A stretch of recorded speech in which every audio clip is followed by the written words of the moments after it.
One of the things that I don't hear people talking about very often, but I feel they should do, is the quiet power of the secondary characters in your story. Those people who are not necessarily the hero, they are not the love interest, and they're not the antagonist either. These people, and sometimes not people, who quietly make your story feel alive and give your story some color, some background, some depth, and sometimes a touch of humor as well. Because while your main character carries the plot, it is often your secondary characters who carry the heart of your story.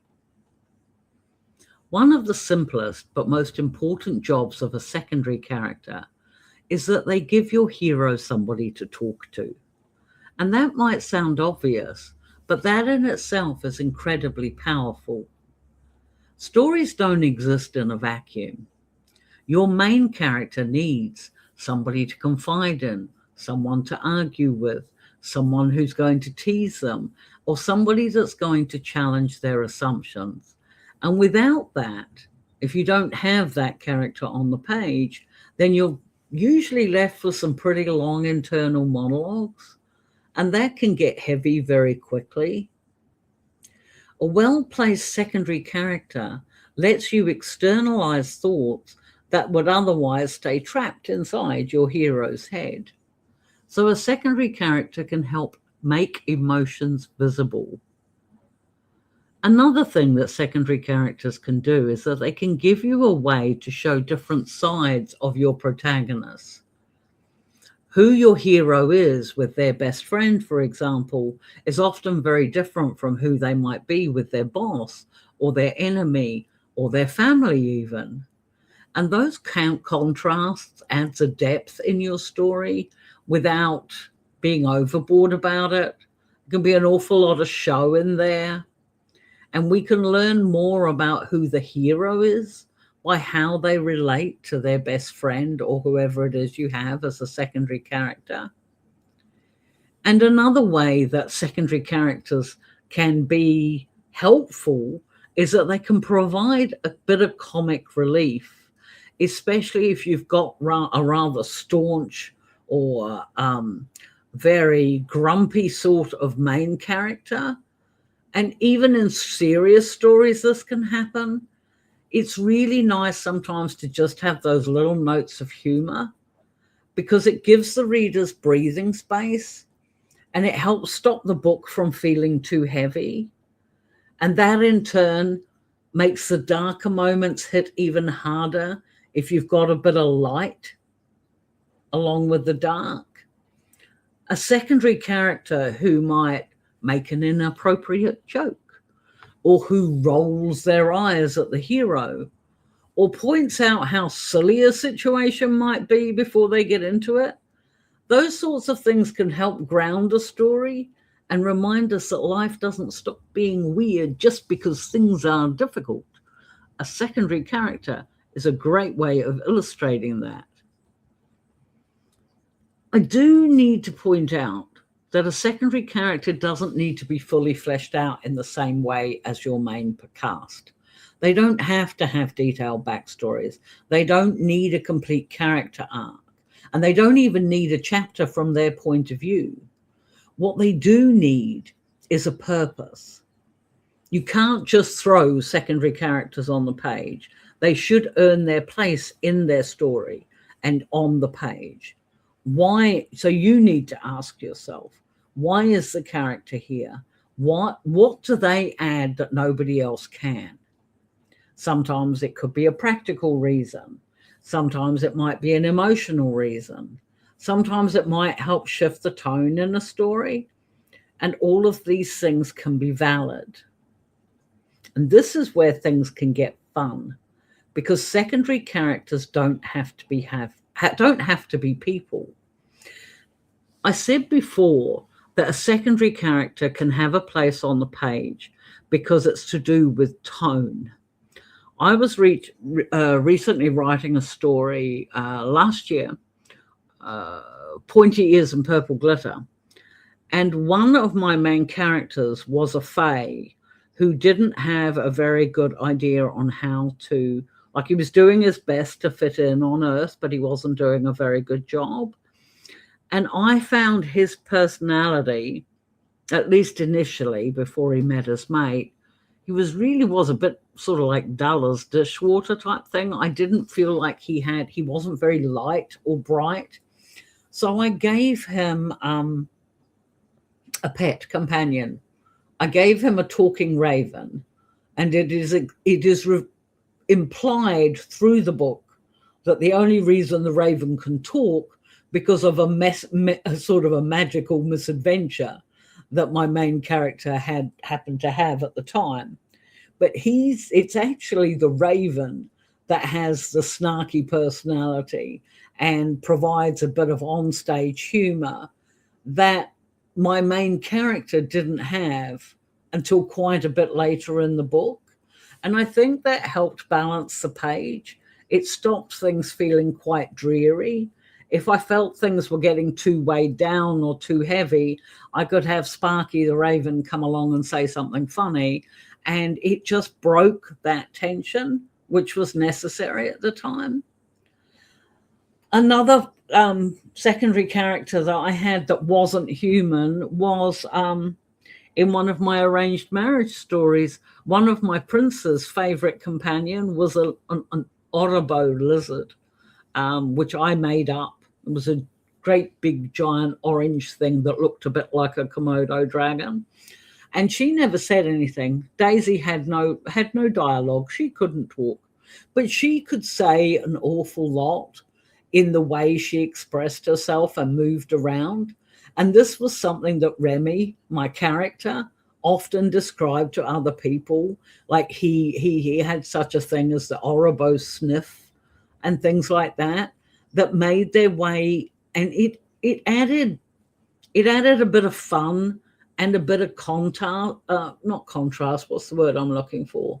A bit more depth in the story, just having this lizard on the page. And this is the thing. Your secondary characters don't have to be human or humanoid. They can be basically anything or anybody that a person wants to talk to. I mean, we quite often talk to our pets, don't we? And I do actually recall another story I wrote where one of the main secondary characters was a very, very grumpy cat who didn't like his person thinking about going off with another person, and made that perfectly clear. So secondary characters can have these different roles. They're not always just there as the wingman or as the sidekick. They often have a lot of a purpose of their own in the story. One of the good things about having a non-human sidekick like a pet is that your hero, for example, especially if they're somebody that is typically sort of like, holds themselves back and doesn't share readily with others, that same person could still talk to an animal. And I think a lot of us do, probably more of us than we admit, but that's considered, the readers can accept that, the readers can understand that. And better yet, they don't expect the dog or the cat to respond. But when you bring that sort of thing onto a page, it's actually another form of connection with your reader, because your reader is probably sitting there stroking their dog or their cat as they're reading the story, and probably saying things like, yeah, well, I talk to you too, but all you're ever interested in is food, or something like that. You know what I mean? It's another way of creating resonance with the reader, which is another important part of the whole writer-reader process. Another role that secondary characters can play is that contrast. They can show us an alternative way. So it could be a cautious friend next to an impulsive hero, which is the most common way I can think of. But it might be an optimist paired with a cynic, or the grounded one standing next to the dreamer. These contrasts in themselves create a natural conflict and conversation without needing an external threat on every page. And they also help to clarify your protagonist's choices. Gosh, I don't know where my words are going today.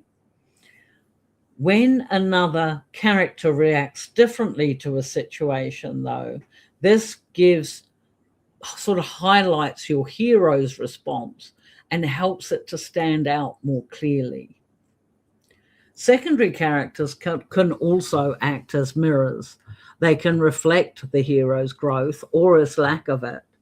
A friend might point out how much a hero has changed, or they might have a recurring character that stays the same while the hero evolves. Perhaps somebody who represents the path not taken. You don't have to spell any of this out, but readers pick up on it intuitively, and it helps make those contrasts and differences more vivid. The one issue that there is with secondary characters is that either the author underuses them, or, and I've been guilty of this a couple of times, they let them take over the story. So getting a balance in your secondary characters is key. They should support the narrative, but not hijack it. If readers start caring more about a side character than the main plot, then yeah, it means you've got a bit of a balance problem. It doesn't mean that the secondary character is bad. It's just mean that they kind of need to stay in their lane, because, you know, this book's about this hero, not this one over here. A good thing to remember is that secondary characters exist to serve the story through the protagonist. Protagonist. I will get that word right today if it kills me. They push, they pull, they question, they comfort, or they can complicate matters. But the emotional journey always belongs to the hero. Secondary characters are really good at helping break up intense scenes, slowing things down when necessary, or sharpening tension, sometimes with a single line. A well-timed comment from a side character can sometimes do more than a whole page of description. They're often the ones who say the things the reader is already thinking. And once again, that connects that reader-writer connection. I always think secondary characters are where writers often have the most fun. I know when I wrote Daisy and Sparky, for example, they are still two characters, both secondary characters and both non-human, who I had a lot of fun writing. But secondary characters can be that little bit different, that little bit more strange and a little bit more exaggerated, because they're not carrying the full weight of the story. So they can be quirky, they can be blunt, and perhaps most importantly, they can be memorable in small doses, because do not allow them to take over the story. And the thing is that those characters are the ones your readers will remember long after they've finished the book. If you're ever unsure about whether or not a secondary character is working for you in your story, ask yourself what would change in the story if you took them out. Ask themselves if anybody else already in the story serving the same function as you have your secondary character doing. And do they help reveal something about the hero? I know in the case of Sparky, in Purple Ears and Pointy Ears and Purple Glitter, Sparky showed that my Fae character was capable of making mistakes. And with my Daisy, who was my lizard character in my arranged marriage story, they showed that Remy was capable of caring well before that became evident to his prospective husband. So they served a purpose by being there. If you're a little bit unsure about yours, then try taking them out of a chapter and see if it makes a difference. The key things to remember with secondary characters is they are not background noise. They are actually a supporting structure that allows the main story to stand. They give it your world texture. They give your hero connection, and they give your readers moments of relief, warmth, and recognition. And yeah, sometimes they do steal the scene. And that's okay, because a story that feels populated or alive and loved is a story that readers want to return to. Or if you're like me, they say, when is such and such getting a story? It was about that time I started introducing secondary characters that weren't human. Although my Daisy did get a Mr. Daisy and had eggs, in case you were interested. And Sparky, the raven, did find himself a lady raven, Onyx, and she loved fruitcake as much as Sparky did. Because, yeah, I can't help but throw a little romance their way as well. But what do you think, my friends? What sort of a relationship do you have with your secondary characters? Do you see them as important as the hero in your story? Or do you have a group of friends where no one main secondary character stands out? If you're writing that, how do you juggle that? Because that's something I've always been fascinated with some of the books I read, where there are so many intense personalities. I can't kind of work out the hierarchy of the story. So, yeah, what do you think? What are your comments? Would you rather write a story with no secondary characters at all? And in which case, what would that look like? I would love to hear about that too. For those of you who don't know, I do long form contents on Mondays and Thursdays. And I also do author readings of my work on Saturdays. At the moment, I believe we are going through A Marriage of Necessity. And I read for about an hour. And yes, it is a blatant attempt to try and increase the watch time on my videos on my channel, because I'd really love to get back into the YouTube Partner Project program again. And when it comes to comments, if you comment anything low at all, I will reply, because I seriously appreciate it. Comments show the YouTube algorithm that people are interacting with my work. And I also appreciate a like and subscribe if you haven't already. But the most important thing, whether you write secondary characters or not, I'd love to know what the most unusual secondary character is you've ever read or written. I think that would be quite cool. But yes, the important thing is that you keep writing, my friends, and you keep going towards the end, because this year you're going to get your book finished. And yeah, until next time, my friends, keep writing, keep having fun with your writing. And until next time, we'll see you then. Bye.